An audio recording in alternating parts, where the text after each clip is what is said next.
What's up, everybody, and welcome to Truthcast TV. Hope everybody's having a great Monday. And, for everybody asking, when's Donald Trump going to drain that swamp everybody's talking about? Where's that swamp that Donald Trump supposedly is supposed to be draining? Well, sometimes you have to wait till everything plays out before you can make a move. And that's what President Trump has done. And now that swamp is draining, and it's draining very, very, very quickly. They call it payback. You can call it what you want, but I call it draining the swamp. Let's watch a little clip right here. I want to apologize to my family for having them have to go through a phony, rotten deal by some very evil and sick people.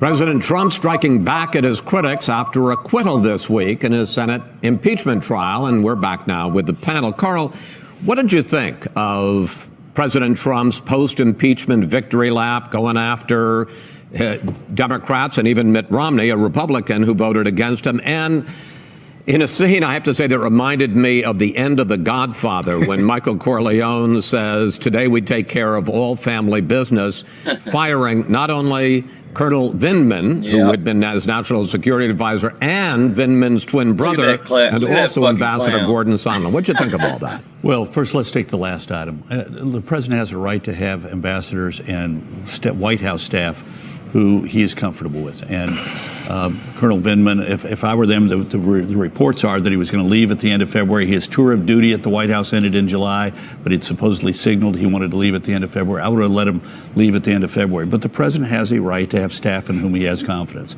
I thought it was a very, Gordon Sondland's statement was a very, I thought, generous statement, thanking the president for the opportunity to serve the country. And again, the president has a right to do that. The president, I understand why he's angry. But the American people wanted to hear somebody who said, you know what, it's over and I intend to move on.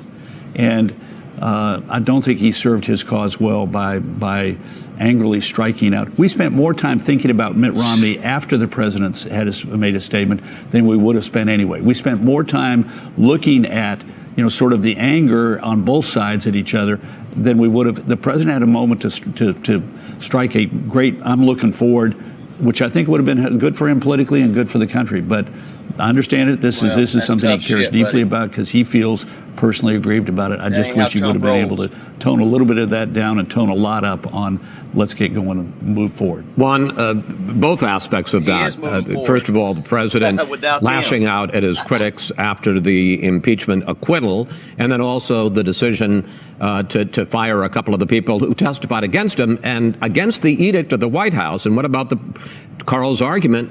The president has a right to have people he can trust working for him. This is not about trust, Chris. This is about payback. I mean, if you think about Lieutenant Colonel Vindman, this guy is a decorated soldier, and as far as we know, truth teller is confirmed by John Bolton and others who testified before Congress. The president is acting also in defiance of all laws that protect whistleblowers or people who speak truth about when they see corruption or malfeasance in government. That's the way the laws are constructed. I think he's going after Vindman, after Sondland. He's denigrating Mitt Romney's faith in order to scare other people into silence in the future. I think, your example of The Godfather rang true for me. This is like taking care of business after, going to the mattresses, right?